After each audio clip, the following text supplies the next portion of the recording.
Hello everyone. Today I'm going to show you how to read TPMS DTCs with the TPMS5.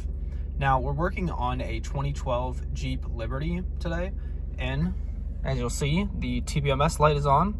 Seems like we also need to get some gas, but back to the tool, we're going to want to go to Special Functions, then select Verify IDs/DTC codes. Then we'll select our make and model. So we're working on a Jeep Liberty 2012, 4 wheels. Now on this screen, we're going to have to trigger all the sensors first, just to make sure that all the sensors are in working order before we go and do the DTCs. So I'm going to go scan all the sensors and I'll be right back. So after scanning all the sensors, we can see that every sensor scanned, so there's no issues with the sensors themselves. So let's go ahead and see what the issue is. So we'll go to DTC codes. We just need to connect our OBD2 module.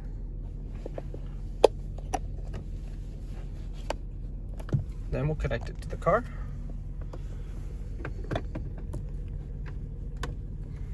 All right, now that we're all hooked up, we'll just hit read DTC. So it'll show the code and the description. So it seems like we've just got low tire pressure. So all we gotta do is fill them up and we'll be all set.